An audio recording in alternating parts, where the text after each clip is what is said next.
quand j'étais jeune, je lisais pas mal de nouvelles, notamment depuis que j'ai découvert Edgar Poe. Il y avait aussi Maupassant. Enfin voilà, je lisais pas mal de nouvelles, avec des romans aussi.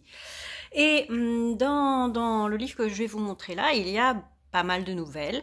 Il y en a 15. Et l'auteur, en fait, a voulu essayer d'exprimer cette nostalgie de la découverte des nouvelles et de la sensation qu'on a quand on lit des nouvelles, quand on est encore assez jeune.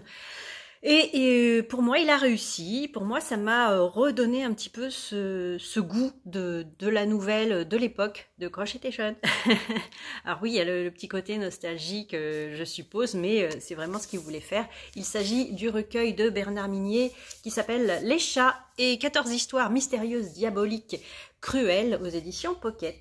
Et donc, ça nous fait 15 nouvelles. La nouvelle des chats, c'est pas la première, c'est même pas la plus longue, je crois. La plus longue, ça doit être la première, justement. Et il y a vraiment toutes sortes de nouvelles. Il y a du thriller, il y a de la nouvelle psychologique, il y a de la nouvelle à chute, il y a de la nouvelle machiavélique, il y a de la nouvelle écrite à l'ancienne, de la science-fiction. C'est aussi celle en science-fiction, c'est aussi une nouvelle un peu écologique. Il y en a plein. Je vais pas toutes vous les raconter parce que c'est pas le but. Mais c'est vraiment voilà une sorte d'éventail de plusieurs styles, de plusieurs genres, on va dire, au format nouvelle. Et c'était très rafraîchissant dans le sens où voilà, j'ai un peu replongé dans mes lectures de jeunesse.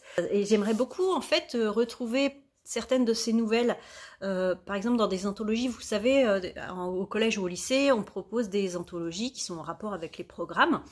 Et j'aimerais beaucoup qu'on retrouve certaines de ces nouvelles parce qu'elles m'ont vraiment fait penser voilà, à Théophile Gautier ou Maupassant, à partir de ce que moi je lisais, mais ça peut aussi vous marquer si vous aviez lu d'autres styles de nouvelles et j'ai beaucoup aimé. Les chats est très sympa effectivement, je comprends pourquoi ça a été pris comme titre, on va dire.